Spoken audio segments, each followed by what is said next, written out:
बिहार में फिर पलटी मारेंगे मुख्यमंत्री नीतीश बाबू। लालटेन छोड़ लोकसभा चुनाव में कमल के साथ चलेंगे तीर। इस वक्त बिहार में सियासी हलचल तेज हो गई है। पटना की जनवरी की ठंड में सीएम नीतीश कुमार की वजह से सियासी गर्मी बढ़ चुकी है।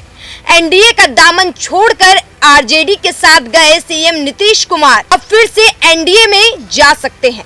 नीतीश कुमार सालों से पलटी मारने की राजनीति कर रहे हैं और सीएम की कुर्सी बचाते रहे हैं।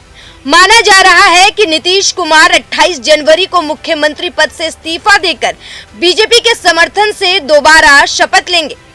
नीतीश कुमार की अगर राजनीति पर नजर डालें तो नीतीश कुमार ने 1974 के छात्र आंदोलन के जरिए राजनीति में कदम रखा।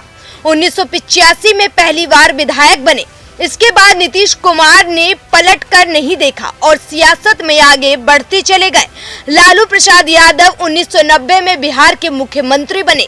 साल 1994 में नीतीश ने जनता दल छोड़कर जॉर्ज फर्नांडिस के साथ मिलकर समता पार्टी का गठन किया। इसके बाद 1995 में वाम दलों के साथ गठबंधन कर चुनाव लड़े, लेकिन नतीजे पक्ष में नहीं आए। नीतीश ने लेफ्ट से गठबंधन तोड़ लिया और 1996 में बीजेपी के नेतृत्व वाले एनडीए का हिस्सा बन गए। इसके बाद नीतीश कुमार बिहार में बीजेपी के साथ 2013 तक रहे और मिलकर चुनाव लड़ते रहे। फिर बिहार में सरकार भी बनाई। बिहार में बीजेपी और नीतीश 17 साल तक साथ रहे। नीतीश कुमार का बीजेपी से पहली बार मोह भंग तब हुआ जब नरेंद्र मोदी को बीजेपी ने 2014 के लोकसभा चुनाव के लिए प्रधानमंत्री पद का उम्मीदवार घोषित कर दिया। नीतीश ने नरेंद्र मोदी का विरोध करते हुए बीजेपी से नाता तोड़ लिया और 2014 के लोकसभा चुनाव में अकेले मैदान में उतर गए। 2014 के चुनाव में बेहतर नतीजे जेडीयू के पक्ष में नहीं आए, जिसके बाद उन्होंने आरजेडी और कांग्रेस का हाथ थाम लिया। 2015 विधानसभा चुनाव में नीतीश कुमार की जेडीयू ने आरजेडी कांग्रेस के साथ मिलकर चुनाव लड़ा और बिहार में बीजेपी का सफाया कर दिया। नीतीश कुमार ने आरजेडी और कांग्रेस के साथ मिलकर सरकार बनाई। नीतीश सीएम बने और तेजस्वी यादव को डिप्टी सीएम की कुर्सी दी गई। बिहार में आरजेडी के साथ 2 साल सरकार चलाने के बाद 2017 में नीतीश की अंतरात्मा जाग गई और उन्होंने महागठबंधन से नाता तोड़ लिया। इसके बाद बीजेपी के साथ मिलकर सरकार बना ली। नीतीश सीएम बने और बीजेपी नेता सुशील मोदी डिप्टी सीएम बने।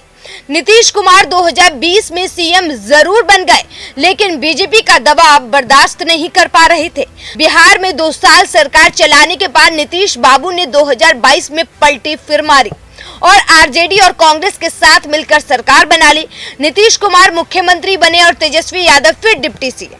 1.5 साल बाद नीतीश कुमार का मन फिर बदल गया और अब फिर से बीजेपी के साथ मिलकर सरकार बनाने की कवायद तेज हो गई है। नीतीश कुमार और बीजेपी ने 2017 से 2022 तक सरकार चलाया। इस दौरान 2020 का बिहार विधानसभा चुनाव में भी नीतीश ने बीजेपी के साथ लड़ा, लेकिन चुनाव के नतीजे में बीजेपी को फायदा और जेडीयू को नुकसान हुआ। जेडीयू तीसरे नंबर की पार्टी बन गई। जेडीयू को 43 सीटें मिली, बीजेपी के खाते में 74 सीटें आई। इसके बावजूद बीजेपी ने मुख्यमंत्री की कुर्सी नीतीश कुमार को ही सौंपी और अपने 2 डिप्टी सीएम बनाए। वहीं अब दोबारा से नीतीश कुमार बीजेपी के साथ जाकर फिर से सीएम पद की शपथ ले सकते हैं। लेकिन इन सब के बीच अगर बिहार में मजाक किसी का बदला जा रहा है तो वो है वहां की जनता का, जो अपने वोटों के अधिकार को चुनकर उन्हें चुनती है। लेकिन उसके बाद नीतीश कुमार जिस तरीके से पलटी मारते हैं, उससे बिहार का विकास तो रुकता ही जा रहा है। ब्यूरो रिपोर्ट, दैनिक हिंद।